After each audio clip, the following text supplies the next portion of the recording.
ప్రభుత్వంలోనే అప్పుడు మేము ఉన్నప్పుడే ఇవి కూడా శాంక్షన్ చేయించింది. అదివరకు రెంటల్ బిల్డింగ్స్లో ఉండేవాళ్ళు. తర్వాత ఈ 5 ఇయర్స్లో ఆ బిల్డింగ్ మేము ఉన్నప్పుడే దాదాపు పూర్తి చేసాం. తర్వాత ఓపెన్ చేశారే కానీ మినిమం ఫెసిలిటీస్ వీళ్ళు ఇంకా కూడా చేయలేకపోతూ ఉన్నారు. దానికోసం అని చెప్పేసి ఈరోజు మినిస్టర్ గారు అదేవిధంగా కలెక్టర్ గారు అందరం కూడా వచ్చి ఈరోజు వాళ్ళ ఫెసిలిటీస్ కానీ వాళ్ళ ఫుడ్ కానీ వాళ్ళకి ఎలా ఉంది అనేది కూడా అన్నీ కూడా మేము చూసాం. ఇక్కడ ఉండే పరిస్థితులు చూస్తే ఫుడ్ టోటలీ బాగలేదు. వాళ్ళు బయట ఇంటి దగ్గర నుంచి చేసుకొచ్చిన పచ్చడితోటి కొంత తినటం కొంత పారేయటం ఇవన్నీ కూడా జరుగుతూ ఉంది.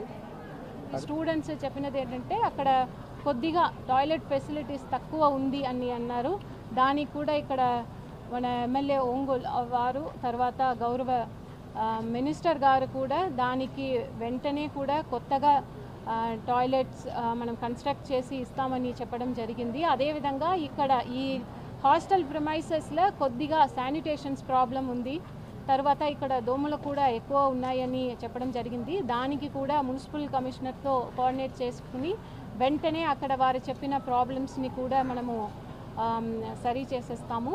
అదేవిధంగా స్టూడెంట్స్ కూడా ఇక్కడ వారికి ఇస్తున్న ఫుడ్లో కొద్దిగా ప్రాబ్లం ఉంది అని చెప్పడం జరిగింది. దానికి గౌరవ మినిస్టర్ గారు కూడా అక్కడ ఉన్న wardens and cook strict instructions ఇవ్వడం జరిగింది. పిల్లలు వెంటనే ఇక్కడ డ్రైనేజ్ సిస్టమ్ వేసి కూడా మున్సిపల్ కమిషనర్కి వారు ఉత్తర్వులు ఇచ్చారు.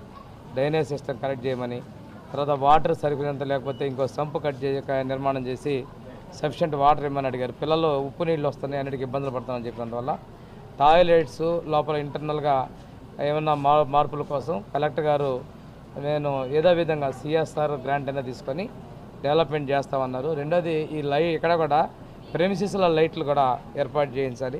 అది ఎమ్మెల్యే గారిని నేను అది కూడా రిక్వెస్ట్ చేస్తాను. ఎందుకంటే ఆడపిల్లల హాస్టల్లో చుట్టుపక్కల లైట్లు అనేది ఉంటే ఎవరైనా ఆగంతుకులు వచ్చినా కానీ ఇన్సైడ్ లోపల నుంచి వాళ్ళకి కనిపించే విధంగా ఆ లైటింగ్ చేయాలి. డీడీ గారిని ఒకసారి నైట్ టైం విజిట్ చేసి మార్పులు చేర్పులు చూసి డీటెయిల్ రిపోర్ట్ ఇచ్చినట్టయితే ఎమ్మెల్యే గారితో సంప్రదించి మున్సిపల్ కమిషనర్ ఇంజనీర్లతో కూడా ఫాలోఅప్ చేసి కావాల్సినటువంటి వసతులు ఏర్పాటు చేయడం తీయాలని చెప్పి కాలేజీ సిబ్బంది కూడా కలవడం జరిగింది. వారు కూడా మేము నాణ్యమైన విద్యలో ముందుంటామండి, ప్రభుత్వం యొక్క సూచనల ప్రకారం నడుచుకుంటామని చెప్పినందుకు ముందుకు తీసుకుంటూ తప్పనిసరిగా హాస్టల్ మెరుగు కోసం మేము కృషి చేస్తామని తెలియజేస్తున్నాం.